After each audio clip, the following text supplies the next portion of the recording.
Good morning students.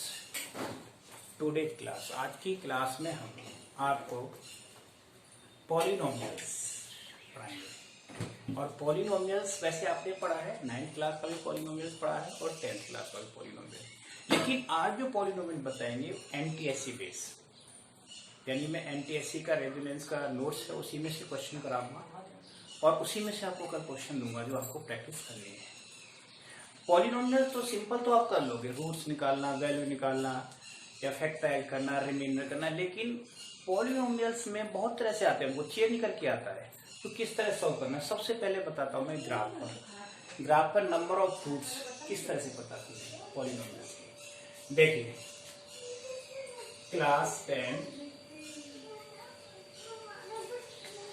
Polynomial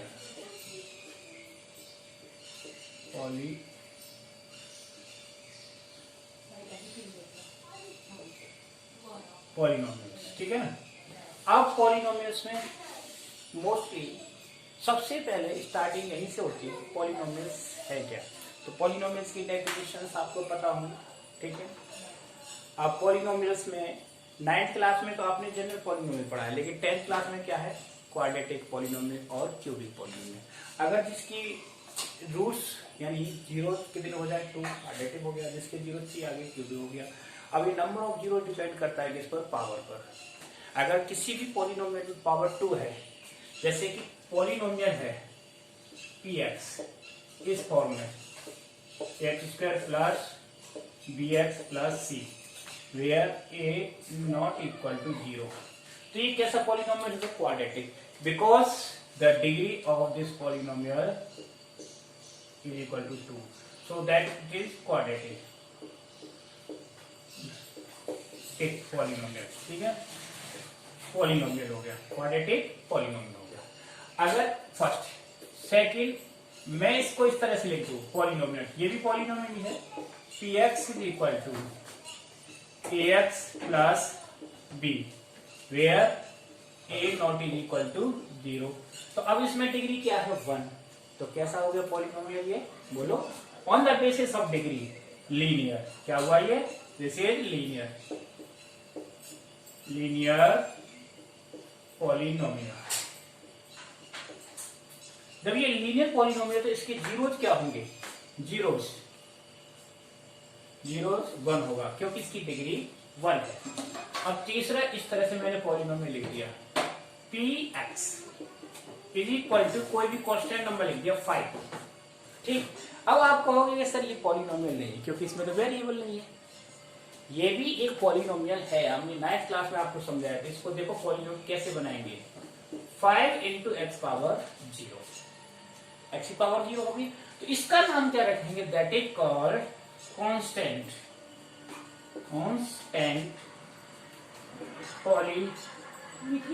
polynomial, ठीक है, constant polynomial. अब इसकी डिग्री क्या होगी 0, नंबर ऑफ जीरोस 0 होगा। अभी आप कहोगे सर जीरो पॉलिनोमियल क्या होता है, तो जीरो पॉलिनोमियल होता है लेकिन उसकी डिग्री क्या होगी, नॉट डिफाइंड होगी। जब डिग्री नॉट डिफाइंड होगी तो हम इसको एक्सप्रेस नहीं कर सकते। अब आ जाओ क्यूबिक में, सपोज px हमने इस तरह से लिख दिया, px लिख दिया ax³ plus bx² plus cx और प्लस d। अब इसकी डिग्री क्या है, where a not is equal to 0, तो इसकी डिग्री क्या हो गई,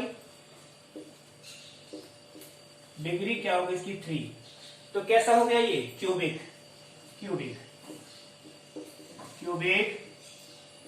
पॉलिनोमियल। इस तरह से पॉलिनोमियल चलते चले जाएंगे आगे और बढ़ा सकते हो पॉलिनोमियल को, px।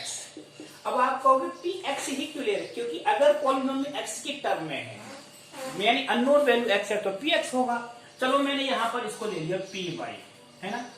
तो अब जो मैं पॉलिनोमियल लिखूंगा इन टर्म ऑफ y लिखूंगा, कैसे, ay4 plus by3 plus cy² plus dx plus e। देखिए जैसे मैंने बताया आपको कौन सा मोल, लीनियर में कितने टर्म हुए 2। आप बिना देखे कभी कभार नंबर ऑफ टर्म पूछ लेता है कि लीनियर पॉलिनोमियल में कितने टर्म होंगे, 2। क्वाड्रेटिक में कितने हो गए, 3। 2 भी हो सकता है लेकिन 3 टर्म बन जाते हैं, अगर नहीं है तो उसे 0 करके लेंगे मल्टीपल में। इसमें कितने हो गए, बाय क्वाड्रेटिक, इसमें 4 डिग्री है तो इसको हम क्या बोलेंगे, बाय क्वाड्रेटिक। वैसे बाय क्वाड्रेटिक होता नहीं क्योंकि इसमें है नहीं आपके सिलेबस, लेकिन अगर पावर 4 होगी तो इसको बाय क्वाड्रेटिक पॉलिनोमियल्स बोलते हैं। इसकी डिग्री क्या हो गई, 4। अब इनके जीरोस देखें, नंबर ऑफ जीरोस कैसे पता चलेगी। सबसे मेन चीज होती है नंबर ऑफ जीरो, जिसे हम बोलते हैं अल्फा बीटा, है ना, गामा, ये सब इस तरह से निकालना और इनके रिलेशंस क्या है।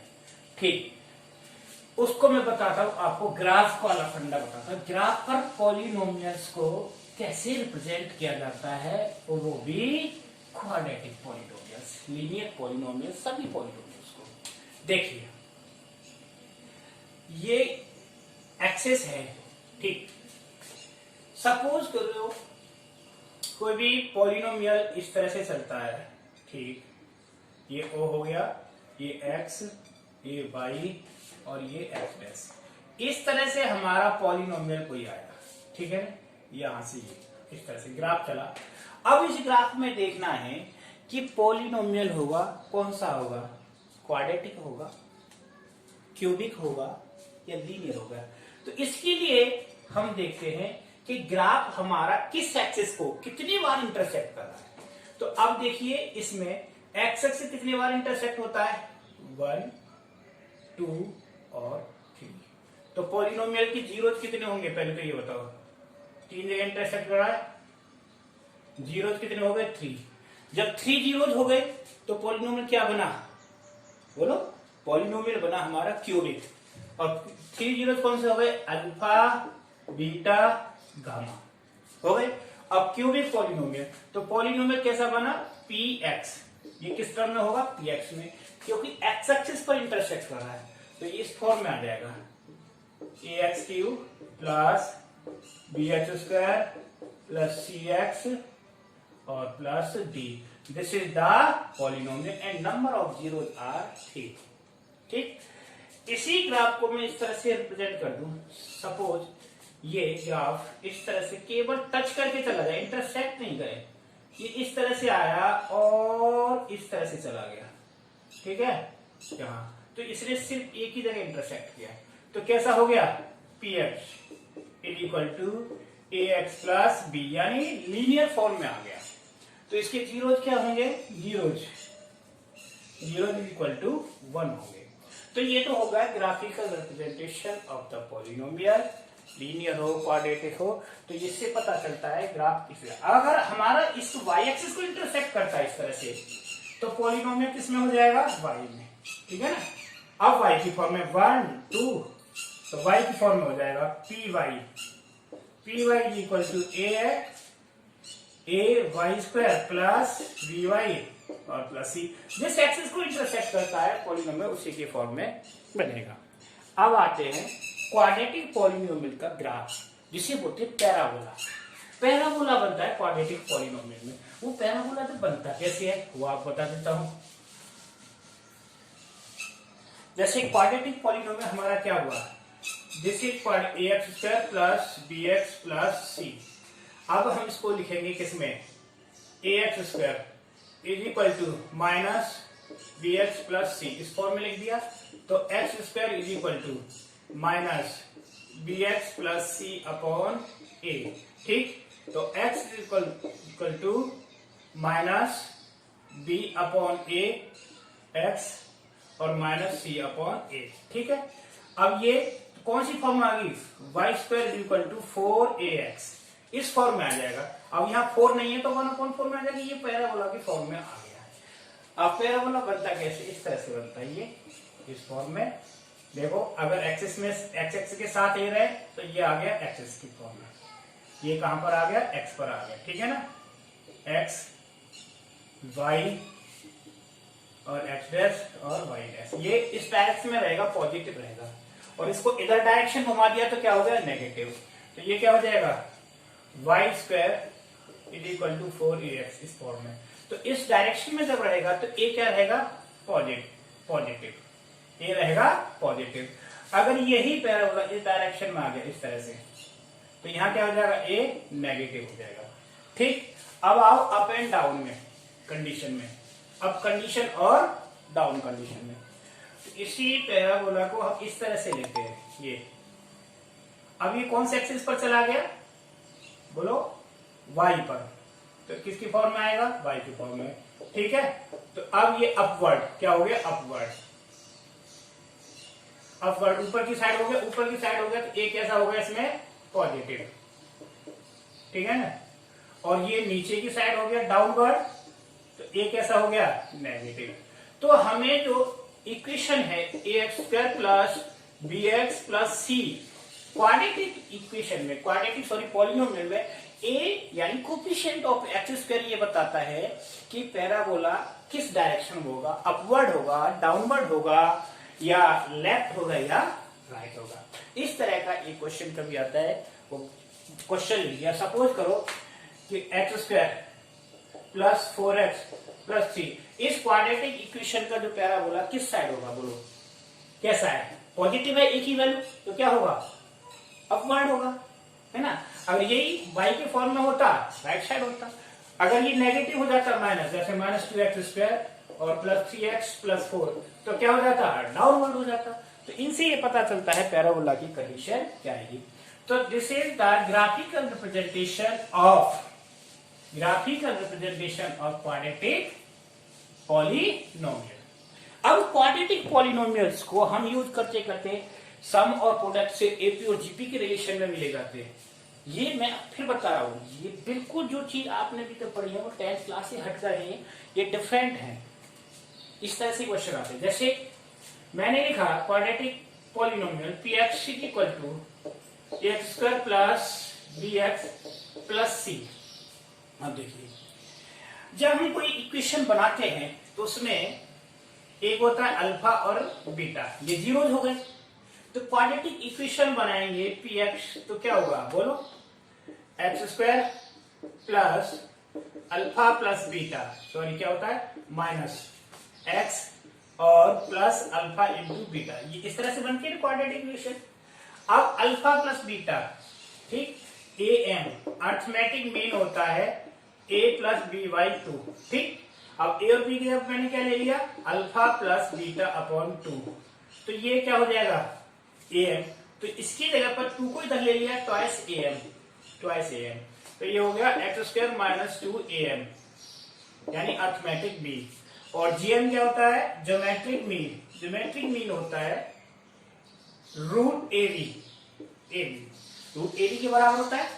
अब यहां इसे इधर ले जाएंगे ab की वैल्यू, तो ab इक्वल टू क्या होगा, ज्योमेट्रिक मीन स्क्वायर, तो यहां लिख देंगे इसको into x plus geometric mean square.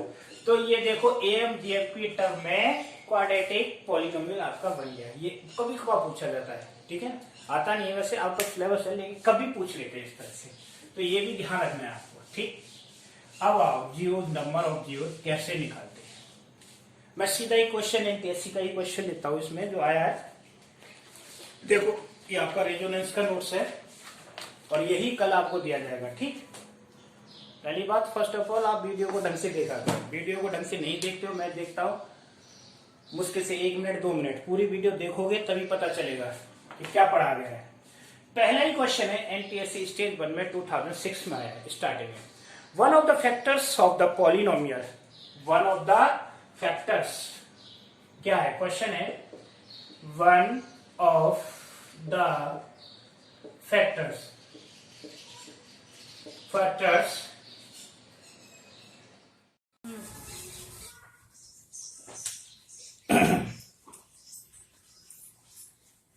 question,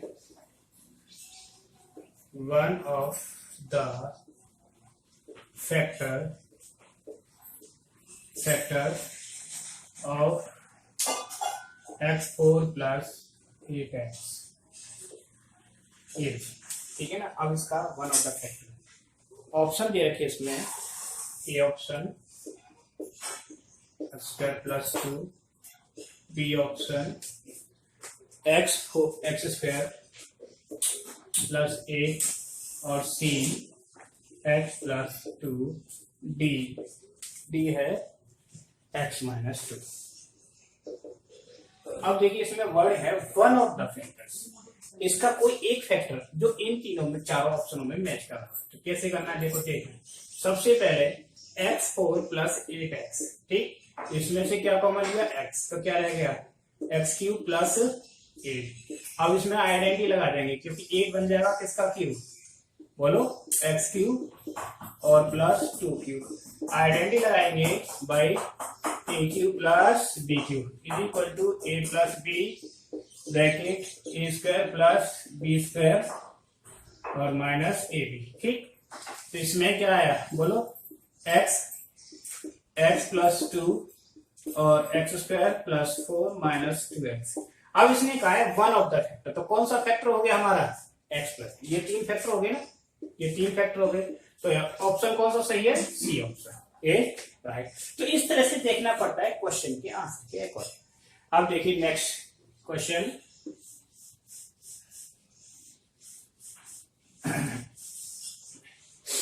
next question है, ये 9th क्लास का ही क्वेश्चन है, क्वेश्चन नंबर 2।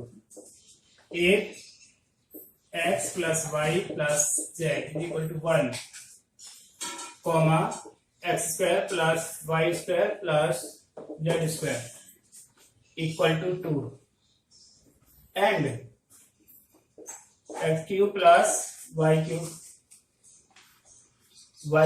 और plus z³ is equal to 3। Find value of x y z। देखो यहां पर हमारे पास एक टर्म आ गया x³ y³ z³, यानी तो सीधा डायरेक्ट हमें उस आइडेंटिटी पर पहुंचना है। कौन सी आइडेंटिटी पर, a³ b³ c³, ठीक है ना। तो a³ plus b³ plus c³ minus 3abc is equal to क्या होता था बोलो, x a plus b plus c।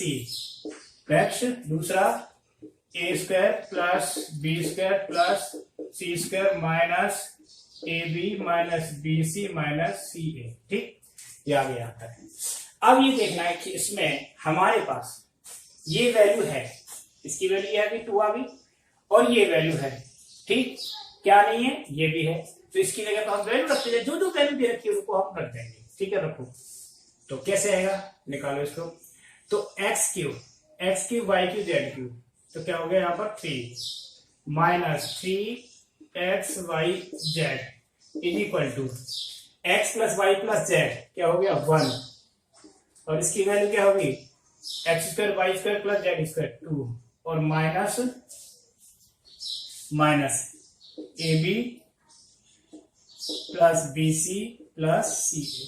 अब ये देखना है इसमें एक अननोन वैल्यू ये और आ गई, ठीक है, अननोन वैल्यू 2 हो गई, एक ये हो गई, सॉरी इसको एक्स वाई के टर्म में लिखेंगे, X Y plus Y Z और प्लस जेड, 2 अननोन वैल्यू हो गई। तो इसके लिए हमें बैक में जाना पड़ेगा स्क्वायर वाली आइडेंटिटी में। कौन सी identity, x plus Y plus z whole square क्या होता है बोलो, x square plus Y square plus Z square और plus 2 x y y Z और जेड एक्स, ठीक है ना। X plus Y plus z क्या था 1 स्क्वायर और इसकी वैल्यू क्या है बोलो 2 और plus 2 x Y plus Y Z और प्लस जेड हो गया। तो 1 ये कितना हो गया 2 इधर आ गया 1 minus 2 is equal to 2 x Y plus Y Z और प्लस जेड एक्स। तो इसकी वैल्यू क्या है -1 अपॉन 2 आ गई, किसकी वैल्यू एक्स वाई और प्लस वाई जेड और प्लस जेड एक्स, इसकी वैल्यू क्या आ गई -1 अपॉन 2। तो इस वैल्यू को हम कहां रख देंगे यहां पर -1 upon 2, 3 minus 3 X Y Z is equal to 2 minus 1 upon 2, ठीक है। तो कितना हो गया ये 2 माइनस माइनस प्लस 1 अपॉन 2, तो कितना हो गया 5 upon 2 is equal to 3 minus 3xy/z, 3 को उधर ले आए माइनस, तो 3 minus 5/2 is equal to 3xy/z। तो करो 6 माइनस 5 यानी 1/2, 1/2 is equal to 3xy/z। Divide करेंगे कितना हो गया 1/3 यानी 1/6 आ गया। इसका आंसर क्या आ गया 1/6। It means X Y Z is equal to 1/6। ठीक है, अब इसमें ऑप्शन बी है। कौन सा ऑप्शन है? B option. B option 1/6 where. तो इसके लिए बहुत सारी चीजें करनी पड़ती है। अब देखो इसमें कितनी आइडेंटिटी लगी है क्वेश्चन कराने में। तो लगता है आपको कि सेकंड चैप्टर है, पॉलिनोमियल हमने पढ़ा है, आराम से कर लेंगे। अब देखो 3 आइडेंटिटी यूज करने के बाद जब एक आंसर आए, ऐसे एक क्वेश्चन और लेता हूं मैं आपके लिए। क्वेश्चन नंबर 7 है, इसी नोट्स में से है 7। if x plus 1/x is equal to 3, then find value of x6 plus 1/x6। देखो ये वैल्यू निकालनी है। अभी आपने 9th क्लास में ये पढ़ लिया था, सीधा डायरेक्ट आंसर निकालने का। कैसे? जैसे x प्लस 1/x दे रखा है ना, और मुझे वैल्यू किसकी निकालनी थी x² और 1/x² की। तो क्या होता था x plus 1/x whole square और -2, फॉर्मूला बताया था मैंने। तो क्या हो गया 3² -2 यानी 9 - 2 कितना हो गया 7 आ गया। लेकिन यहां पर क्या है 6 है। तो अब इस 6 को x6 प्लस 1/x6 इसको कैसे ब्रेक करेंगे? तो स्क्वायर भी बन जाए क्यों हो जाए, तो ये इस तरह से आएगा। बोलो x³ whole square plus 1/x³ whole square. ठीक है, यस और नो? या स्क्वायर के ऊपर क्यों ले रहे हैं? क्योंकि हमें इसकी वैल्यू पता चलेगी x² होल क्यूब और प्लस 1/x² होल क्यूब। ठीक है, ये हो गया कि नहीं? इसकी वैल्यू निकालो। अब इसकी वैल्यू निकालेंगे तो कैसे निकालेंगे? यहां से x² प्लस 1/x² की वैल्यू आ गई। ठीक, अब इस whole cube a³ plus b³ वाली आइडेंटिटी आ जाएगी थोड़ी देर के लिए। तो क्या होता है a³ b³ में? a plus b, a² plus b² a² plus b² और माइनस ab। ठीक, आगे रहे हम। तो यहां पर क्या हो जाएगा देखो x² प्लस 1/x², पहला फैक्टर क्लियर क्लियर। अब दूसरे ब्रैकेट में 4 वाला आएगा x4 plus 1/x4 minus x² into 1/x²। ये आपस में कैंसिल हो जाएंगे, 1 ही रहेगा। ठीक है ना, इससे कोई फर्क नहीं पड़ता। इसकी वैल्यू मैंने क्या निकाली थी 7, तो ये रख दिया मैंने 7 इंटू, अब यहां क्या रह गया x4 प्लस 1/x4 माइनस 1। इसको फिर दोबारा से होल स्क्वायर बनाना है, क्योंकि मुझे तो वैल्यू स्क्वायर की ही पता है, तो इसी के अकॉर्डिंग चलूंगा। तो फिर आओ दोबारा से, तो क्या है आंसर 7 इंटू, इसको कंप्लीट स्क्वायर बनाना है। किसका? x² plus 1/x² whole square. तो कंप्लीट जब स्क्वायर बनाया तो मैंने क्या प्लस किया इसमें 2 और 2 ही माइनस किया। ठीक है ना, या 2 प्लस किया भी तो हुआ, तो ये रह गया -3 हो गया। देखो तो फिर रखो वैल्यू 7 इंटू, इसकी वैल्यू क्या थी 7² और -3, तो 7 इंटू 7² क्या हो गया 49 -3 49, 7 इंटू 46 मल्टीप्लाई कर दो, दैट इज आंसर। क्या आंसर? मल्टीप्लाई करो इसको 7 इंटू 46, 7 6 42 2 7 4 28 और 4 32 है ऑप्शन। हाँ, डी ऑप्शन इज करेक्ट, इसका डी ऑप्शन सही है। 332 आंसर आया। अब देखिए इस क्वेश्चन को, क्वेश्चन ये बड़ा था लेकिन मेन पार्ट इसमें यही था कि इस वैल्यू निकालना ए स्क्वायर और 1/x स्क्वायर की वैल्यू, ये this is the main thing of this question. अगर जब तक ये पता नहीं होगा तो क्वेश्चन नहीं आ सकता था। चाहे यहां पर कितनी भी पावर ले लो आप सॉल्व कर सकते हो, लेकिन बेस ये है इस क्वेश्चन का। ठीक, अब नेक्स्ट क्वेश्चन और मैं लेता हूं आपको, देखो इसी तरह का क्वेश्चन।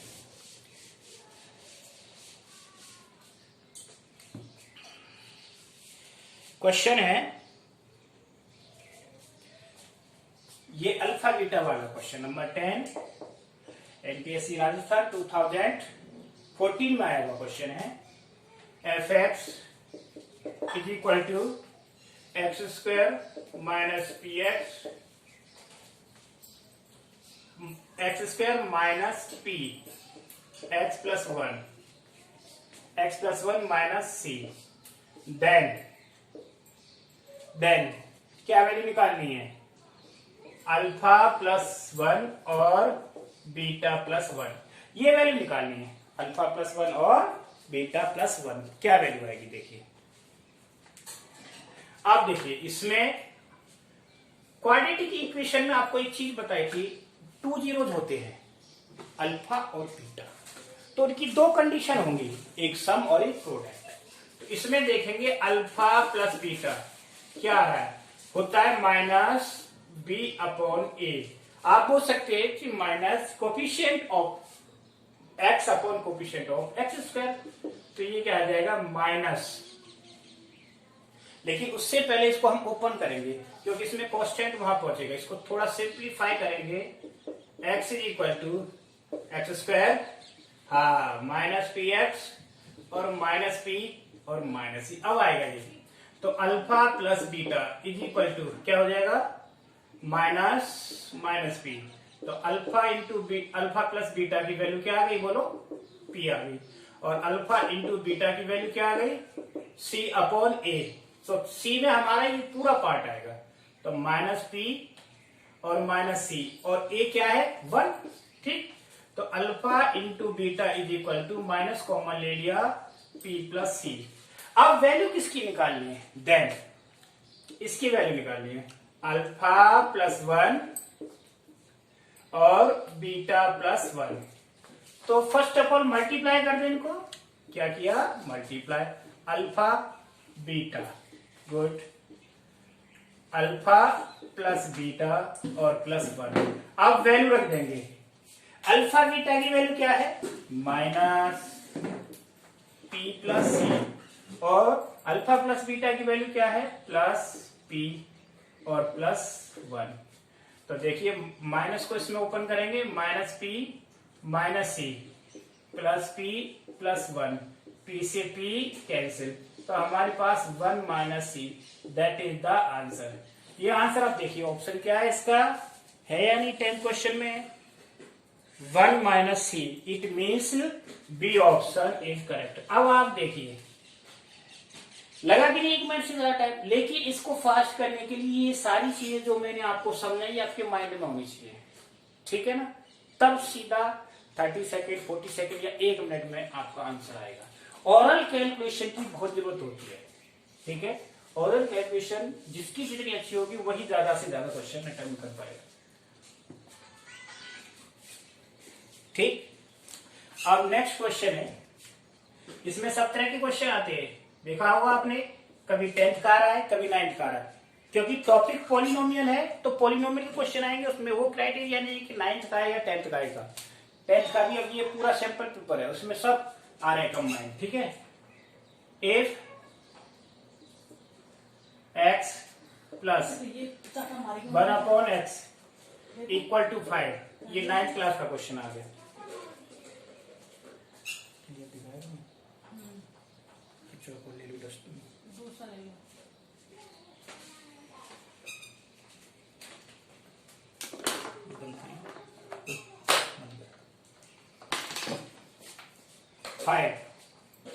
देन ये नहीं चलना, देन निकालना x³ minus 5x² plus x plus 1/x³ minus 5/x² plus 1/x is equal to what. इसकी वैल्यू क्या होगी? तो इसका मतलब यह है इसकी वैल्यू क्या होगी, इसमें ये देखना है। सिर्फ हमें क्या वैल्यू दी है, x प्लस 1/। तो माइंड में ये चीज रहनी चाहिए, जब ये वैल्यू दी है तो इस पूरे एक्सप्रेशन को इसी फॉर्म में चेंज करना पड़ेगा। किस फॉर्म में? x प्लस 1/x की फॉर्म। इसको बोलते हैं रेसिप्रोकल फॉर्म। ये इसका हो गया, इसका सम, यानी number and it's reciprocal, number and it's reciprocal. तो आप सीधा डायरेक्ट देख करके बता सकते हैं। ठीक, देखिए मैं कैसे चेंज करता हूं, x³ माइनस, अब इसके साथ x³ है तो इसके साथ ये x³ लेना पड़ेगा। ठीक है ना, पहले तो सारा एक साथ लिख लेते हैं, फिर कंफ्यूजन हो जाएगा। ठीक, plus x plus 1/x³ minus 5/x² plus 1/x। ठीक, ये है तो x³ ये पावर x³ है, इसके साथ ये लिया हमने 1/x³। Is it clear? Yes और नो? ठीक, अब इसके साथ क्या लेंगे, ये पावर सेम होनी चाहिए। माइनस मैंने कॉमन लिया, 5 भी कॉमन लिया और ये आ गया x² plus 1/x²। Is it clear? अब उसके बाद क्या रह गया बोलो, प्लस x प्लस 1/x। अब देखिए ये उसी फॉर्म में आ गए तीनों टर्म, पहला ये हो गया, दूसरा ये हो गया और तीसरा ये हो गया। एक की वैल्यू पता है हमें, x प्लस 1/x की वैल्यू क्या है, 5। अब साइड में निकालेंगे वैल्यू किसकी, x² प्लस 1/x²। सीधा फॉर्मूला आएंगे 5² माइनस 2 यानी 25 माइनस 2 कितना हो गया, 23। इसकी वैल्यू आ गई 23। दूसरा क्लियर? अब निकालना है इसकी वैल्यू क्या आएगी, तो यहां लगाएंगे x³ plus 1/x³ is equal to x plus 1/x into bracket में x² प्लस 1/x² और प्लस 1। ठीक, x प्लस 1/x क्या है, 5 और इसकी वैल्यू क्या है, 23 और प्लस 1 तो कितना हो गया, 5 इंटू 24। सारी वैल्यू आ गई आपके सामने। तो यहां पहले टर्म में लिखेंगे दिस, तो 5 इंटू 24 मल्टीप्लाई करते जाओ साथ के साथ, माइनस 5 इंटू दूसरे टर्म में क्या आएगा, 23। यही अंतर होता है ऑनलाइन में। और तीसरे टर्म में आ गया 5। ठीक, इसको मल्टीप्लाई किया, 5 4 जा 20, 5 2 10, 120 माइनस को मल्टीप्लाई किया इससे, 5 3 जा 50, 5 2 जा 10, 10 और 11 और प्लस 5। ठीक, तो ये आया 125 माइनस 115 तो कितना बचा ये, 10। This is the answer. देखो ऑप्शन है या नहीं, यस डी ऑप्शन।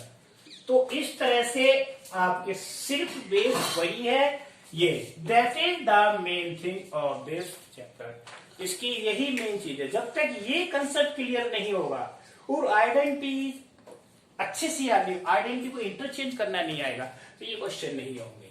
ठीक है, ओके नेक्स्ट। एक क्वेश्चन और लेता हूं आपको, बढ़िया सा क्वेश्चन। ठीक है ना, सारे क्वेश्चन अच्छे होते हैं। ठीक, जैसे क्वेश्चन नंबर 12 है।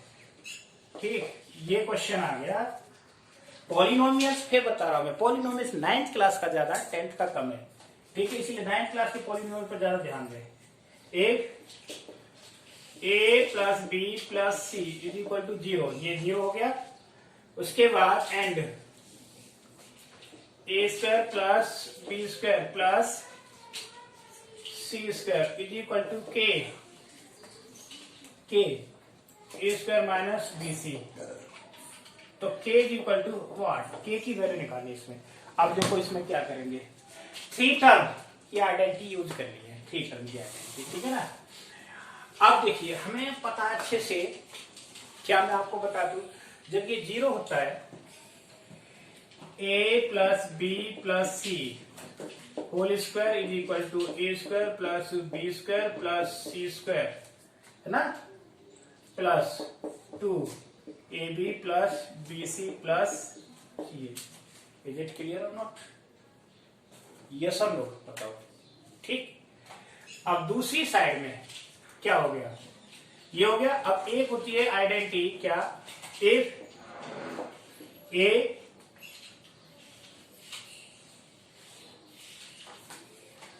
इन टर्म ऑफ के की वैल्यू क्या आएगी, के स्क्वायर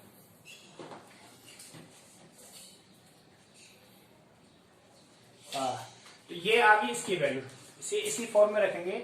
इसको हम कहाँ रखेंगे, यहां से सॉल्व करें, इसको यहां से सॉल्व करें तो इसकी वैल्यू क्या आ गई बोलो, ये 0 हो गया, माइनस आ गई। It means a square plus B square plus C square is equal to क्या हो गया, 2 नेगेटिव में a B plus B C plus c. ये आ गई इसकी वैल्यू, यस और नो?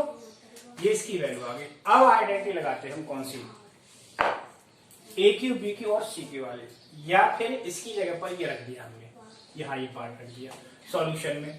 तो -2 A B plus B C plus C A is equal to K A square minus B C.